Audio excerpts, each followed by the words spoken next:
And I am done. So, I had to give up reading Fugitive Telemetry, part of the Murderbot Diaries. I hated this book. I hate to say it. 1 out of 5 stars. This is the 6th Murderbot book in this series, and yeah, I disliked every single thing about this book. I'm going to try to keep this a little short. This is a very short book. It's like 150-something pages. But I couldn't even get to the ending of it. I can't push myself through anymore. I'm frustrated for a number of reasons. You know, if you've been watching my Murderbot Diaries reviews, I've done probably like 4 of them now. I don't think I did the first couple. My interest in the series has begun to wane. And it's waned because the formula has gotten too predictable. All of the books have the exact same thing going for them. And I like some innovation. And I was probably going to give up on this book after the last book. But I loved the last book. I think I gave it like a 4, maybe 4.5 out of 5 stars. And I liked the last book, I think, in retrospect, because it was the first full-length novel. It was like 400 plus pages. The rest of them are in about 150 pages each. And I think this author struggles with these small books because she doesn't know how to make a different story. She has this thing and she keeps doing it. With the longer formula, she had to branch out and do some different things that I enjoyed. But this book, not only because my interest is waning, but I think if you looked at them independently, this is the worst one. And I get that maybe the reviews aren't going to reflect this on something like Goodreads, but I always have felt like the reviews on Goodreads, in part, are helpful, but on a longer series, they're lying to you. Because what they're showing you is that people drop off reading series if they don't like them.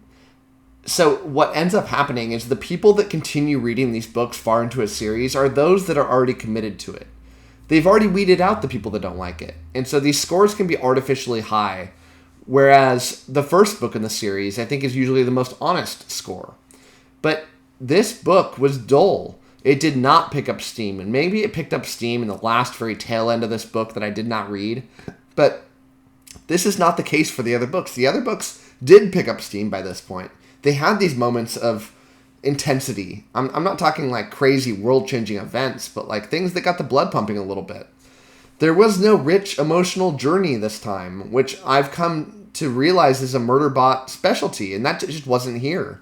The characters aren't developing, and they're certainly not developing in a positive way, but, you know, the best part about these books is the interaction between the characters. The bonding between the main characters and Murderbot, and that didn't exist at all. There was no bonding. There was no fun interactions. There was no fun side characters that got to, like, add a different flavor to this story. They just didn't exist. What this was a very run-of-the-mill mystery book.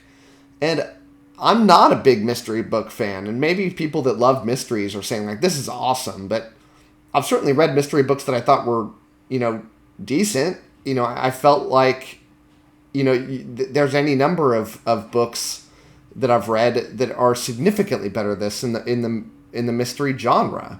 I thought that, you know, Asimov has written some great robot mystery books that are significantly better than this, and they involved a robot in a mystery story. So if you're looking for a mystery robot story, go read some Asimov.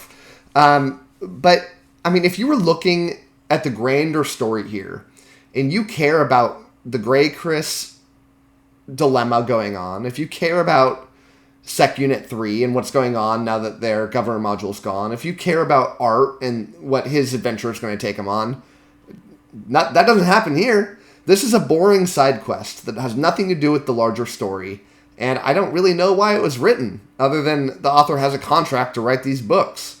My other main complaint about this book is the direction that Murderbot has taken, and it's not just in this one, but it's certainly been developing at a rapid pace. But Murderbot is now, like, super cool. He's super cocky and confident and thinks he's the coolest guy in the room. He says fuck every other sentence, and I don't mind a dark language in my books at all. A lot of the books that I love in fantasy are dark books that are very crass in the language they use. But I find myself missing the old Murderbot. The Murderbot that was kind of kind. The Murderbot that was shy and insecure. And that's not here anymore. I do.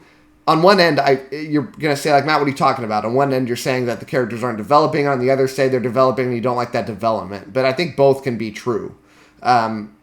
He's not developing in the right ways. He is stagnating in this new way about him. The other characters aren't developing at all. So I'm gonna wrap it up. I will probably continue if this book has another novel that comes out, but I'm probably not going to read the novellas. I did see a AMA on Reddit with Martha Wells where she talks about that she does have a contract, I think, to write at least 2 more novellas and 1 more novel. So I'll read that novel.